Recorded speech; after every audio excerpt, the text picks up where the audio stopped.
I'm Chris Garlock, and this is the Labor Radio Podcast Weekly. The labor movement is under attack, and in Los Angeles, immigrant workers are on the front lines.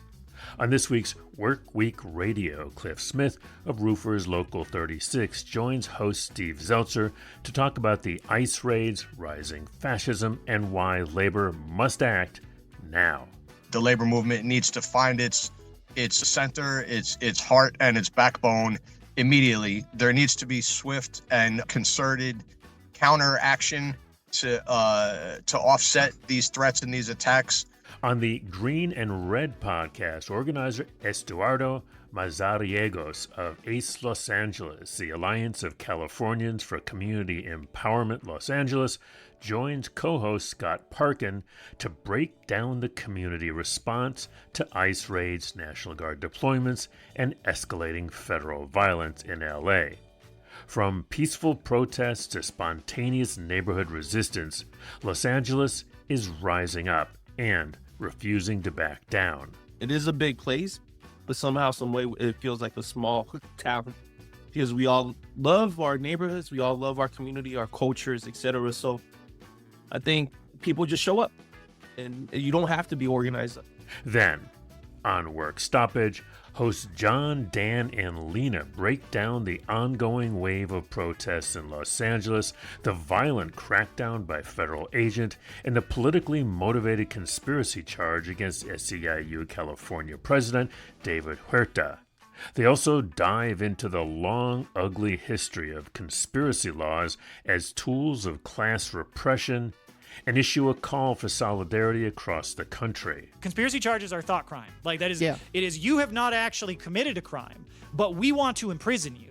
So we will claim that you were going to commit a crime. You don't have to have actually broken the law, but we're going to throw you in prison because we said so. From Union Talk, host Randy Weingarten and co-host Skye spotlight a powerful panel of Gen Z and Gen Alpha organizers who are standing up against anti-trans laws, book bans, and attacks on basic rights.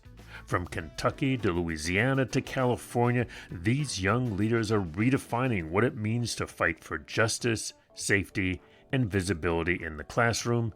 If anybody's familiar with Kentucky, Frankfort is exactly what you probably can imagine. Near my school, we have this place called the Trump House because it literally has like a flag that says "All aboard the Trump train," and it's crazy. It's a time.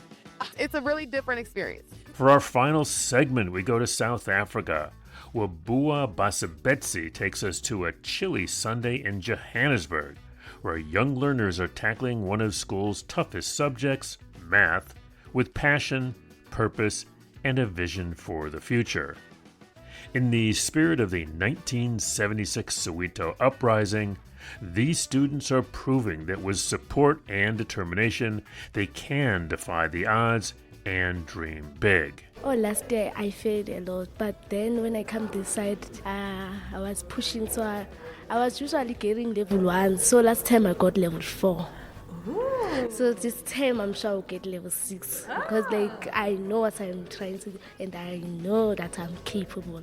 That's all ahead on this week's Labor Radio Podcast Weekly. Here's the show.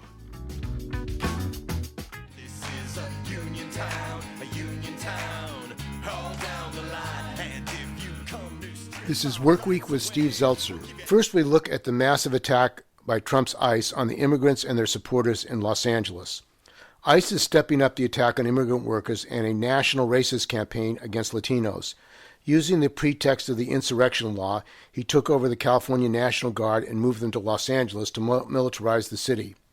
We interview Los Angeles Roofers Local 36 business manager Cliff Smith about what's behind this, the rise of fascism, and what workers can do to fight back. We have a situation in Los Angeles for the last few days of attacks on immigrants and others.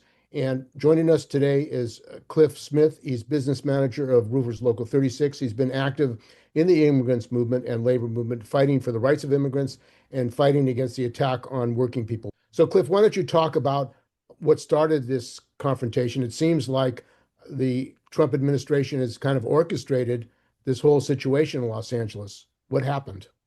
A few days ago, Trump dispatched his immigration agents to conduct work site sweeps at a downtown fashion district company, as well as a Home Depot, where they picked up a few dozen low-wage workers and day laborers, apparently just arbitrarily, no sign that there was any targeting of accused criminals. This is just a direct attack on vulnerable workers in Los Angeles.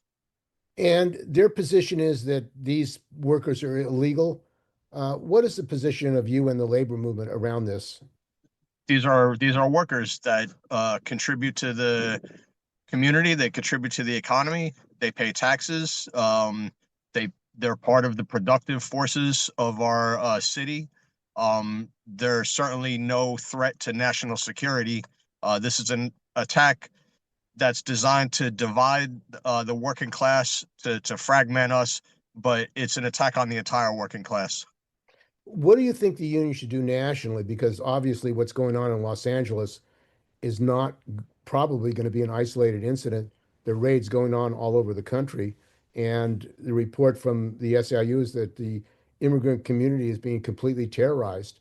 They're picking up children, they're picking up parents, they're terrorizing, and there are 1 million immigrant workers in Los Angeles, a large number of immigrant workers, 35% of the working people of Los Angeles are immigrants. Are you concerned that the labor movement is not acting as a mass force to say enough is enough? Well, that's why we're in the position that we're in. If the labor movement was in a mass force, then Trump would not be the president, and we would not be dealing with this level of threat. But we're here now, and the labor movement needs to find its center, its heart, and its backbone immediately. There needs to be swift and concerted counter action to offset these threats and these attacks. The greatest power that the labor movement has is to withhold its labor. There have been some ideas floated of strikes taking place on May 1st of 2028 or May 1st of next year, but that's too far off into the future. Events are escalating quickly, and the labor movement needs to take action to show that if working people are not going to be permitted to live in peace and without fear of threat, then the entire economy can be brought to a halt. And it seems that Trump is actually targeting California. He wants to shut off funds and all kinds of programs in California directly. And I just heard a report today that he's telling cities and counties they're not going to get any federal funds unless they agree to cooperate with ICE in these raids. And that's all, very convenient for him. California is the 4th largest economy in the world as a state. Los Angeles County has the largest immigrant population of any county in the United States. So, he wants to focus his attack here, but to threaten the economy of California is not going to end well for the nation as a whole. The geographic areas that are most supportive of Trump and his policies are the ones that are most in need of California's production and economic contribution to the national economy. But we should also consider that all of this, in some sense, is theater and a distraction from Trump's looting of the federal budget through his budget bill that he's attempting to pass. It's a distraction from his failed tariff debacle. So he's trying to bring everybody's attention to some, imagine a national security threat in the parking lots of Home Depot, which, everybody in Los Angeles knows is a complete farce. Hey, this is Simon Sapper from the Union Jews podcast.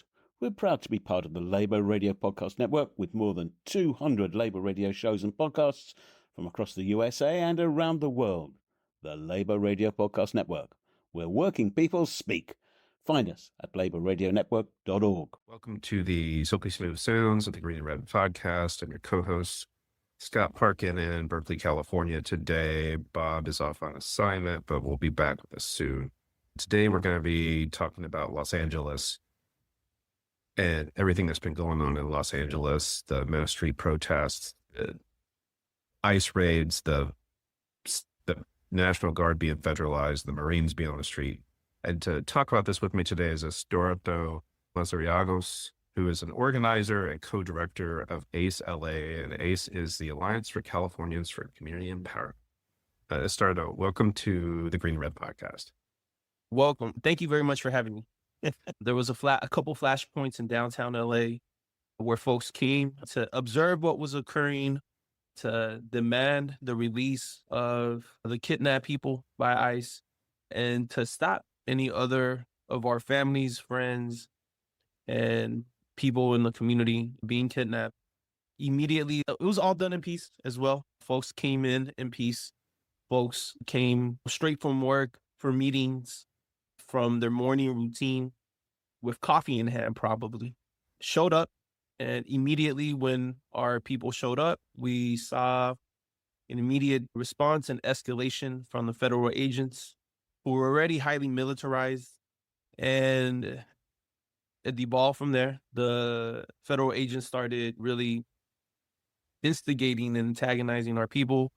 One of the highlights that occurred in those instances was the president of SEIU California and SEIU USWW, David Huerta, was unjustly detained, knocked down, hurt and injured, and held in captivity throughout the weekend, which mobilized our entire labor community here and culminated on Monday with a massive march and rally. But throughout the weekend, groups of people gathering in downtown LA demanding the release of our people peacefully, always show up with flowers and guitars. And every time we gather and congregate, the same response has been occurring from the federal agents in our city that are here unwelcomed by everybody from the community to elected officials. And they continue to escalate, shoot rubber bullets into crowds, shoot tear gas in residential neighborhoods. On Friday, my family came out to join me in the streets, and I had to get my family out of there. I have a 4-year-old daughter and my partner, and there was tear gas in there, and I didn't want my baby to be exposed to that tear gas, so we backed out. She started coughing. My baby started coughing immediately. It wasn't bad, but still, imagine it's a hot day in Los Angeles. You want to have your windows up and open, and bam, you get tear gas in your living room. And that's what our people have been facing throughout LA County. And definitely it feels like this is just an escalation, and we're here living in peace, and we're here loving our people. And yeah. And where a lot of at least the Trump's response has been some of the protests that happened at the federal building where they've been holding people, which I think at least on Friday when some of this really cleared up was over 100 people. But a lot of the resistance we also see are in communities when ICE is raiding like Home Depot or other workplaces, the garment industry. And where the resistance we're seeing there, are those organized protests, or are those just people who happen to be there who are like interfering with the ICE operations or whatever they call them? Yeah, it's a mixed bag. There's folks that are highly organized that show up. We have rapid response teams that are showing up to de-escalate situations, to ensure our people are safe. And then, of course, look, Los Angeles County is a county of 12 or 13 million people. It's huge. It's gigantic, yeah. And LA City by itself is about 4 to 5 million people. Vast majority, everybody knows somebody that is impacted by this, undocumented. Everybody, me, myself, I'm a formerly undocumented immigrant myself, and I have so many folks around me in my neighborhood. So we all have this instinct. Even though there's 12 million people, we're all pretty much connected to each other. It is a big place, but somehow, some way, it feels like a small town because we all love our neighborhoods. We all love our community, our cultures, etc. So I think people just show up, and you don't have to be organized. There's like people literally coming out of their doors, out of their homes to go and observe, confront, and defend the community, always in a peaceful manner. And yes, so it is a mixed bag. It's folks that are showing up organized and mobilized with organizations and formations and all of that. But then there's like just people showing up because we're not going to take this as a city. We're not going to take this as a region. I'm going to wrap it there. Really appreciate you coming in and taking time out of your this very busy time to join me. You're listening to the Labor Radio Podcast Weekly from the Labor Radio Podcast Network, laborradionetwork.org. Now, back to the show.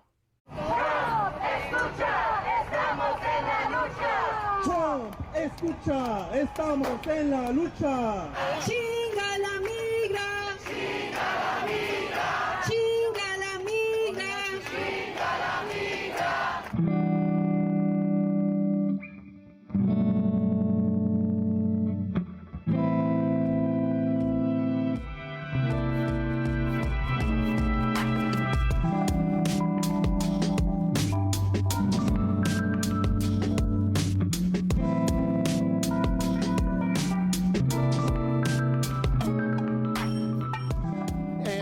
Everybody to your favorite labor podcast. The show is called Stoppage. My name is John.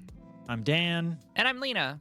Yeah, and so, protests continued all through Sunday and in scenes reminiscent of the 2020 uprising against police terrorism, which I suppose it's an interesting timing since this is all basically 5-year anniversary of the creation of this podcast, which was largely in the midst of the last uprising nationwide against police terror. And we're now seeing one again 5 years later. And, in LA, you saw more and more workers refuse to be silenced, no matter how much tear gas, pepper spray, and just raw brute force was unleashed by the combined forces, the LAPD and their Homeland Security Gestapo allies. During the protests, autonomous Waymo vehicles continued driving into areas that were filled with protesters and were swiftly torched. And in response, mounted riot police crashed through protest lines indiscriminately, trampling and beating unarmed protesters. And then Monday, That's wild. Today, I'm sorry. They trampled people with horses? Yeah, there's a video of it from a helicopter where that's fucking unreal, dog. Like the person tries to get up and then they knock him down and trample him with horses more. Yeah, it's like, I don't ever want to do the this is another country's thing because, mounted police in the U.S. have been doing that for years. But I'm just like, this is some real Cossack shit right here. Yeah. But then today, Monday, the day of recording, SEIU California President David Huerta was charged with conspiracy to interfere with federal officers, a fake charge which nonetheless carries a potential for 6 years in prison. And this, like all conspiracy charges, this is something, this is a hobby horse for me too, but conspiracy charges are fake crime. The conspiracy charges are thought crime. It is you have not actually committed a crime, but we want to imprison you. So we will claim that you were going to commit a crime. You don't have to have actually broken the law, but we're going to throw you in prison because we said so. We have it on good authority from the precogs who trample people with horses that you were in a conspiracy to commit a crime. That's basically what they're saying. And I'm not just saying that because of this. This is a long history. The conspiracy law is really one of the first main uses of them in U.S. history was to go after trade unions, was by calling them illegal conspiracies to restrict trade in the same way that boycotts have been gone after in this country as illegal conspiracies. Conspiracy laws exist specifically to repress the working class through lawfare. And this is clearly bullshit charges, but it's just an attempt to try and silence the movement through brute force. And it's so funny because there are illegal conspiracies to restrict trade. They're called tariffs, sanctions, and embargoes on socialist countries, mostly. Well, also just the existence of monopolies. Well, yeah, also, you could argue that, basically the entire corporate sector is that. Yeah, and so, obviously these protests in LA are going to continue. I saw, I don't remember who it was, somebody on Twitter just posted, the protests will stop when the kidnappings stop. And that's what it has to be, because this is the thing, this can't just be LA because this is happening everywhere in the United States. And now is the time for all of us to stand up and say with one voice, you will not kidnap our neighbors, our brothers, our sisters, our coworkers, or our friends without a fight. They are counting on this repression to silence us. And we have to show the same courage that the incredible people of LA have shown this weekend. We have to turn one uprising into 1,000. This is Elise Bryant from the Labor Heritage Power Hour. We're proud to be part of the Labor Radio Podcast Network with more than 200 labor radio shows and podcasts from across the country and around the world. The Labor Radio Podcast Network, where working people speak. Find us at laborradionetwork.org. Welcome to Union Talk. I'm Randy Weingarten. I'm going to let Skye tell everybody who everybody is, and then I'm going to do several questions, but I'm going to end with a lightning rod. We're going to be doing a Union Talk Live session today, as you know, and this is specifically so we can center these amazing young people here. In this moment, when our communities are facing relentless attacks, book bans, and anti-trans laws to the erosion of basic rights, young people are organizing, educating, and protesting and reimagining our world. So we're going to move into introducing our amazing speakers. So first off, I'm Skye Tooley, they, them. I'm from United Teachers Los Angeles. I've been a teacher now for 10 years in the classroom. I came out in the classroom as well, transitioned in the classroom. We have Ramon Hassan, they, them pronouns, is a nationally recognized youth strategist from the Human Rights Campaign, Youth Ambassador, and UNFPA Youth Focal Point. And then we have Ray Liu, he, they pronouns, is a rising sophomore at Louisiana State University. But their journey as a changemaker began in high school. When anti-trans legislation threatened his rights, Ray didn't wait. He showed up. He organized youth rallies, met with legislators, and spoke truth to power every day after school. And then we have Erica Mafeters, she, they pronouns, is the 95th Miss Kentucky State University, a political science major and public health advocate who leads with intention and impact. I think Gen Z and Gen Alpha, I think we're angry. We're angry about a lot of things. We're angry about having things taken away from us. We're angry about losing our healthcare, losing... Wait. Let me just say one thing. You're talking about both rights as well as things like healthcare? Yes. Okay. Explain that to us a bit. Personally, I lost access to my healthcare, my right to talk about my identity in school, my right to use bathrooms in school in 2023 with the passage of SB 150 in Kentucky. And that made me and a lot of other young people really angry. And I think that anger is what's motivating this generation and what's pushing us forward. I think in a lot of ways, students are constantly not only dealing with their own understanding of identity, but how to navigate it now in a place where there's pushback, there's a disconnect. And I think also the culture a lot of times reinforces those things. And so I also think about the bill, you might be able to help me, the bill that was just passed, I believe in February, that reduced all of our DEI efforts in Kentucky, specifically with public schools. And so it completely wiped out our Women's Week. So as Miss Kentucky State, I hosted a Women's Week.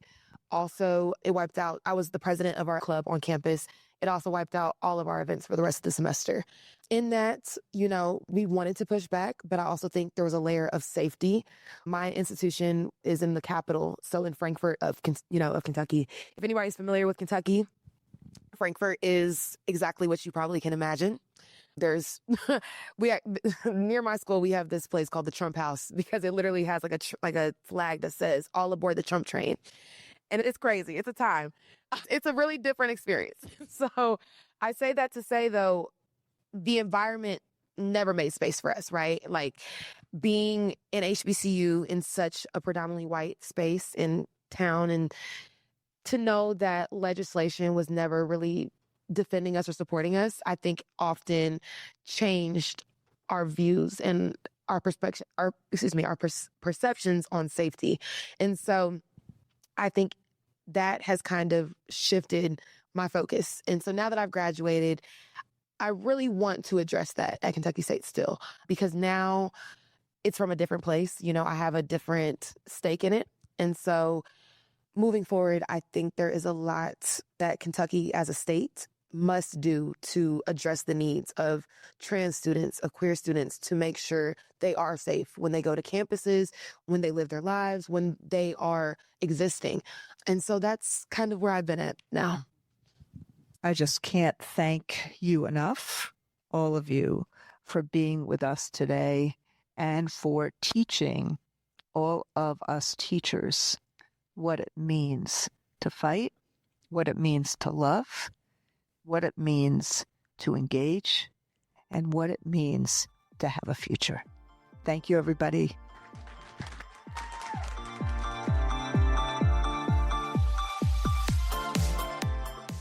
You're listening to the Labor Radio Podcast weekly from the Labor Radio Podcast Network, laborradionetwork.org.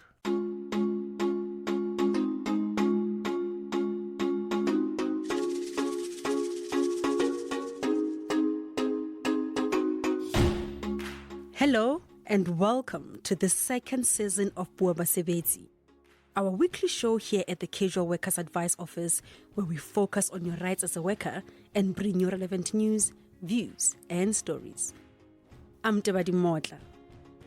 In this first episode, just ahead of Youth Day on June 16, we're thinking of the Soweto uprising, when young militants on that day in 1976 took on the apartheid state to protest against the inferior education black children had to endure. Now, nearly 50 years later, we are looking if their battle for a better system with decent quality education for all South Africa's children was in vain. And to do so, I'm taking you to a special project to help young people with maths on a chilly Sunday morning. Like the young people of 1976, these learners are striving for a better life. There is one subject that many learners hate in school: mathematics. Being good at mathematics doesn't happen in isolation. Electricity, proper housing, language barriers, resource schools with skilled teachers also matter. Some learners who are from marginalized townships in South Africa face even bigger problems. A structure of inherited apartheid remains loaded against them. It's a cold Sunday morning here in Germiston, east of Johannesburg. It just gone 9 a.m. and 17 young learners are gathered at the Casual Workers Advice Office, ready to figure out this subject. Mathematics. Just the word sends chills down many spines. But that's why they're here. For it to become as simple as 1, 2, 3. I speak to two learners attending this Sunday program. My name is Enet. My surname is Mohale. Which grade are you in school? 9. So how did these lessons help you as a grade 9 student? It helped me a lot because I'm really improving at school. I'm improving, so I'm really pushing. I have that confidence already. Yeah. What do you enjoy most about doing these lessons here? I enjoy that while I'm learning. There's something coming in mind where, you can do this. Even though I don't hear my teacher, I can hear him what he's saying. What do you want to be when you grow up? And how is mathematics going to help you achieve that dream? When I want to be a doctor. So math is going to help me more. Because to be a doctor, I have to know mathematics. So it's going to help me. Okay, so like you said earlier, your marks have improved, ne? Can you tell me how much did you get when you were studying that time and then now? Oh, last year I failed a lot. But then when I come this side, I was pushing. So I was usually getting level 1. So last time I got level 4. Ooh. So this time I'm sure I'll get level 6 because I know what I'm trying to do and I know that I'm capable. That's a huge improvement. And how did your parents say it? My father was very happy. Say, I'm so happy. He was so happy actually. Another learner, Ritabile Kwabe, shares his experience. Because at school I struggle with maths and other subjects, and he is helping me a lot. How different is he from the teachers at school? The teacher at school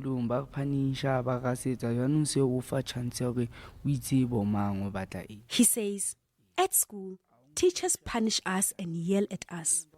But Sir gives us a chance to know who we are and what we want. Even if you talk, Sir will listen to you. When I grow up, I want to be a mayor and lead people. Sir even tells me that I have a vision and a gift to help others. I want to provide young people with free learning opportunities and give homeless people blankets and sponge mattresses so they can be okay just like I am.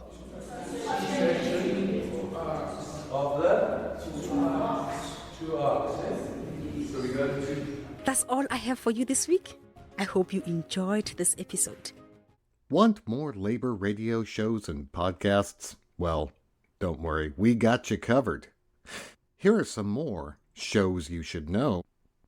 On the Workers' Mic, Ken and Phil break down the Trump-Musk feud, the latest Supreme Court ruling on DEI, and what the National Coalition of Labor has accomplished so far. Madison Labor Radio brings you voices from the front lines. Nurses at Meriter Hospital and their 5-day strike, UAW members rejecting a deal at Cummins, and Anodyne coffee workers voting to unionize. On El Cafecito del Dia, Brittany Anderson takes on Trump's anti-LGBTQ orders and calls for labor to stand up and speak out in solidarity during Pride and beyond. We Rise Fighting features a statement from the Coalition of Black Trade Unionists urging the AFL-CIO to organize a National Day of Action, and a behind-the-scenes interview with Brian, fresh from organizing the SEIU nurses' strike in Madison. And finally, Kayla Blado gives Europe a U.S. Labor 101 on the ETUI podcast, covering everything from strikes to union power. That's it for this week's shows you should know. Keep listening and keep organizing. And that's a wrap for this week's Labor Radio Podcast Weekly, your roundup of highlights from the more than 200 shows on the Labor Radio Podcast Network. Programs that lift up the voices of working people. You'll find all our shows at laborradionetwork.org. Follow the hashtag Labor Radio Pod on social media. Got feedback? Want to get involved? Email us, info@laborradionetwork.org. And yes, we've got union-made t-shirts, 2 colors, all sizes, on the website. This podcast produced under a SAG-AFTRA contract, edited this week by Captain Swing, with social media by Mr. Harold Phillips. I'm Chris Garlock. Stay active, stay tuned, and we'll see you next week.